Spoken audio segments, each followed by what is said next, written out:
Hey there, Selena Knight, the Retail Biz Strategist here. And before we get started into today's episode, I just wanted to give you a little bit of an intro about what's happening. So this week I launched the 5-day Supercharge Your Retail Sales Challenge. And because in the challenge we're doing live videos every single day in the Bringing Business to Retail community, I thought that it would be a little bit of overload to jump in twice in one day to do business strategies. The people who are in the Bringing Business to Retail community, which is where I host the Facebook Lives every Wednesday at 12:30 p.m. Sydney time, they are used to me being in there and they're used to the lives. But because we are doing them every single day, I didn't want anyone to get overwhelmed, and I really want them to focus on supercharging their retail sales. So I made the decision this week to not actually do an extra Facebook Live, but that doesn't mean you won't get a business strategy. What I did was I went through all of the videos and all of the downloads, and I picked, and from the top 3, I chose today's episode so that you can do a little recap, because it is all about cash flow, and we all need money, especially at this time of year. I find that in March tends to be where the lull happens and everybody starts to get a little bit amped up and a little bit antsy about what their bank balance looks like. So if that's you, I hope you enjoy today's recap episode on 3 tips to managing cash flow in your business. Now, it's not too late to come and join the 5-day Supercharge Your Retail Sales Challenge. We are just about to hit day 4, but that's okay. All of the videos are in the group, so you can go back and recap. And on Friday, tomorrow, I'll be holding a live marketing masterclass, something that you don't want to miss if you're planning on doing any promotions for your store in the upcoming months. So if you'd like to come and join us, as I said, it's not too late. Head on over to selenaknight.com/sales, where you'll get a copy of the challenge workbook straight away. You'll be asked to come and join the Bringing Business to Retail community. And once you're in there, you can go and recap all the days that you've missed, and feel free to ask questions, because that's what we're doing. So let's jump into today's episode, 3 tips to managing cash flow in your retail store. When it comes to cash flow, there are a lot of business owners that put their head in the sand. But cash flow is the lifeblood of your business. So today, we're going to make you pull up your big girl business pants and confront the numbers head on. Hey there, I'm Sal from selenaknight.com and the Bringing Business to Retail podcast. And today, let's talk about how to manage cash flow in your retail business.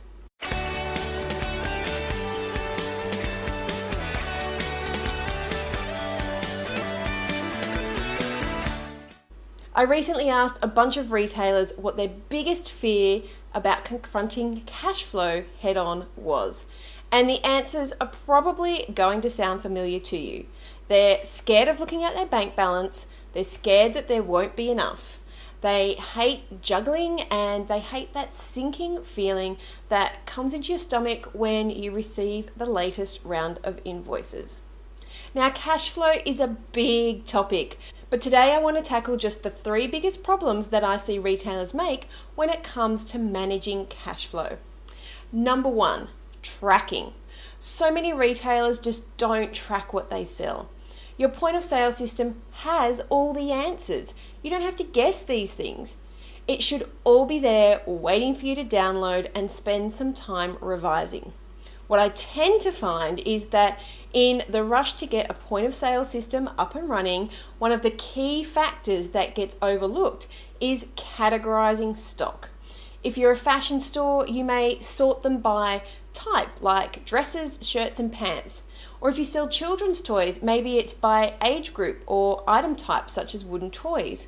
Or if you sell homewares, you might categorize candles, wall hangings, and cushions, just to name a few.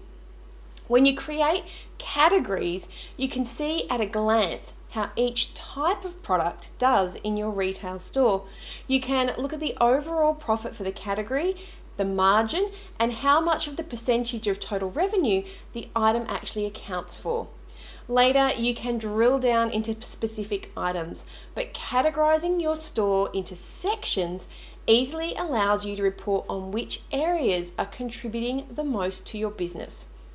And when it comes to tracking, you also need to set aside time, once a month or once a quarter to go over your numbers, to go over your stock, your turnover, and your margins. Number 2, when it comes to managing cash flow, the second stumbling block that I see retailers running up against is forecasting.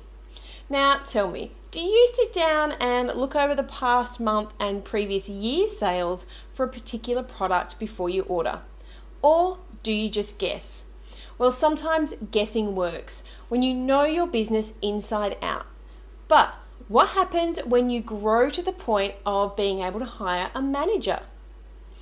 Not being in your store every single day is going to dull your senses. And if you don't have a plan in place, and that plan is using the data that you already have, then you're bound to start getting your stock levels wrong. You're going to leave yourself too short and you're going to miss out on sales. Or alternatively, you'll have too much, which leaves your cash flow tied up in inventory. And number 3 is holding on too long.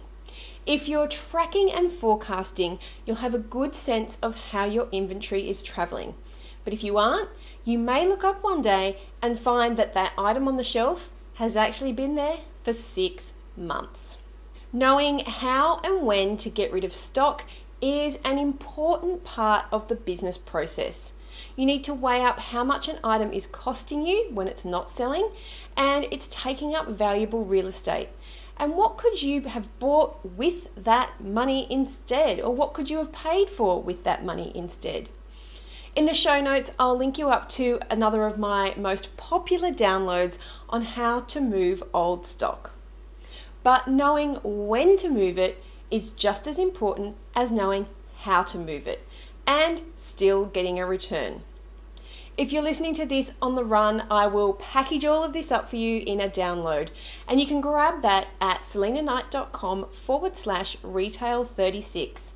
If you've found this information useful, come and join the Bringing Business to Retail community. You'll find a bunch of retailers from all over the world talking all things business. And best of all, it's free.